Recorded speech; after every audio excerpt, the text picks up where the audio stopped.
Greetings and welcome to Zord's Scientific Space Program episode 8, the final episode, as you no doubt have seen from the title already.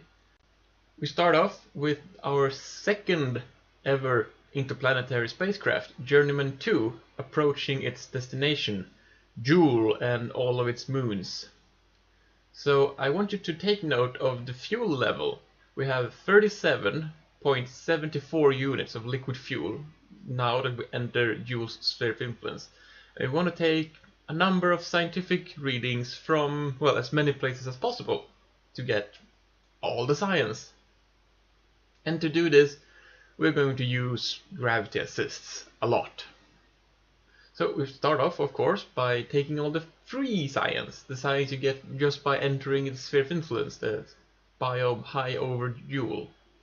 And our first target after that is Lathe, because that was the moon we had an encounter with.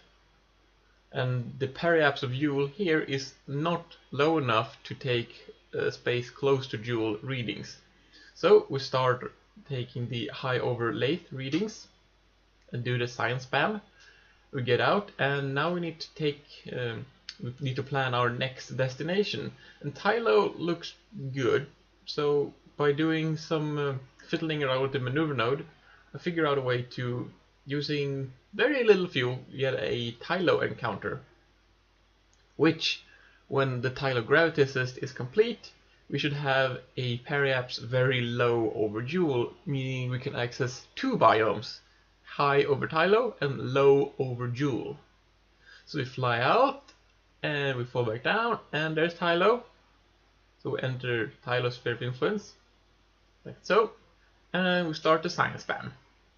When we have completed that, we need to start planning our next maneuver, see where we have the opportunity to end up now. And it looks like we can make another Tylo encounter, which would put us on a orbit which is a bit higher, and we want that. We could not, by the way, access the biome space near Tylo. We have to do with the high over Tylo. So we're approaching Jool, and yeah, we cannot point the spacecraft at the maneuver node quite yet, because it would mean our solar panels are mostly shadowed. But we are low over Jool. Let's spam science. And when it's time to do our node, our maneuver, we are not quite done, so we're gonna have to just do a little pause in the science spam and do the burn. It's a very small burn. We are going to achieve the largest change of our orbit by doing another Tylo gravity assist. So with that very huge maneuver completed, we continue spamming science until we are done and almost in the shadow of Jool.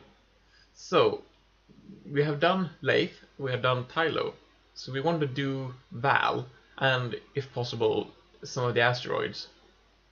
So I'm just gonna try here and see what maneuvers we have available. If we can get a Val encounter, it would be very nice. I think it will be easier to see once we have done the gravity assist and we are planning the maneuvers on our current orbit. And that's not right. There we go. That's the correct one. So yeah, we have, yes, we do have a Lathe encounter, which didn't show up until it was less than one orbit away. And we do not want to do that, because that would mean we would crash and die. So this is what I came up with. It's also a work of art, all these orbits all over the place.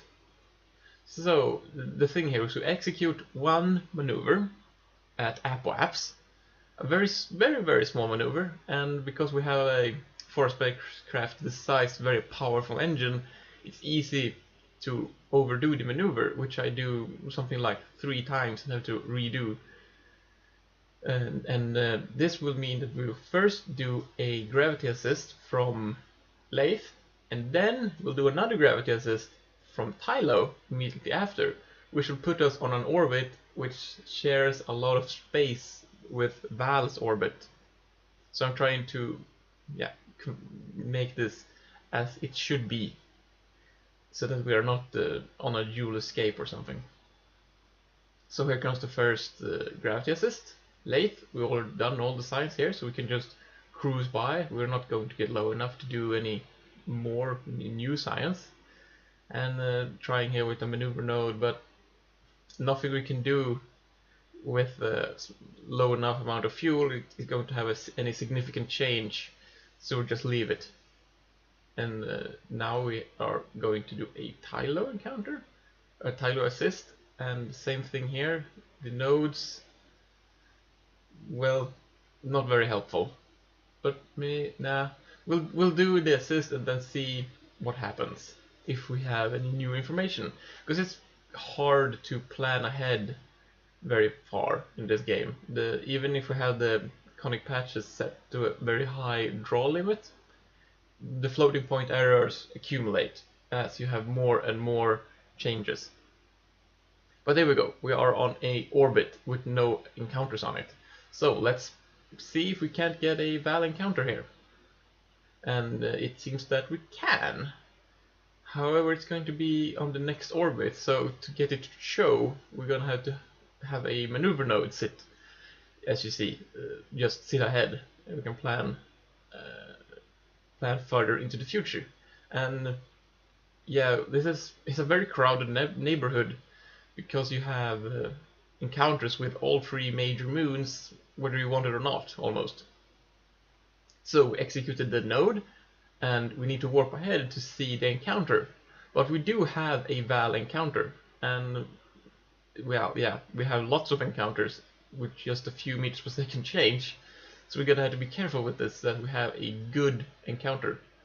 Well, that's not a Val, yeah, we have a Lathe encounter, and we need to change this to a Val encounter. And whoop, is that good? Yeah, that's good. No, that's not good. Yeah, so I do the node, overdo it, redo it, overdo it again, turn around and do it, and that's good enough. We need to put ourselves on a relatively stable orbit that will bring us out to the asteroids, because once we're done Val, that's what's left.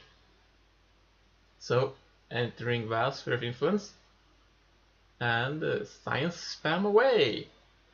We've done this before, so we're just gonna cut it.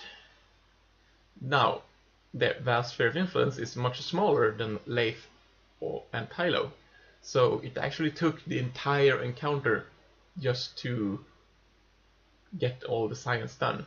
And now we're doing a Tylo assist to get us in an orbit that will be good if we want to encounter the asteroid moons. And looks like we are going to be in the a very unfavorable position. So we're just gonna have to wait. I'm not gonna waste fuel. Not that we are really suffering from fuel wasting, but I'm just gonna wait until we have an encounter with this moon. Well, after we do this maneuver node. And when we've done this maneuver, we're gonna do a fuel count, see how much fuel we have left. So execute like that, and as you see, we have 35.89 units of fuel. That's good. Now the last thing we're gonna do, because this episode is dragging on, we're going to return the Duna crew back home. So we plan this maneuver, takes a while, and test the engine, see that we have a very short burn. Duna's gravity is so much lower that it takes significantly less delta V to go home from Duna than to go to Duna, which is good. It's actually the opposite on Eve too. And naturally this is because Eve has a higher gravity than Kerbin. So we are on our way home, we have science experiments stored on the ship, and we have crew reports, and we have surface samples and everything. But I figured we can actually do more science. So I'm gonna do a bit of more science before we leave. And well, first we're going to trim the encounter using the RCS system, doing these very, very small changes in our velocity. And yeah, that's about as good as it's gonna get, I suppose. And so we are ready to leave Duna, and someone turns off the lights before we leave, that's good. And now we do some science spam on our way out. Cut that away, and cinematic view as Duna just shoots away. and we enter interplanetary space. Now the question about the maneuver, the correction maneuver, we should maybe do one. Yes, we are going to do one to change mostly the plane and generally need to spend less fuel to get our aero capture, because we're going to land. So we wait a bit till we have the node, and then we execute the node, and we are done. We are on a course for home. And yeah, we can do a little bit more science spam in solar orbit. So here are the results of all the science spam. We had 2 technologies left, and we have way more science than we need. So the tech tree is complete. That means the series is complete. That wasn't so hard now, was it? I would like to thank my viewer for sticking with me, and hope you enjoyed it. I will try to focus on the series we still have left to complete before starting on a new one, and I hope to see you there. Thanks for watching. Bye!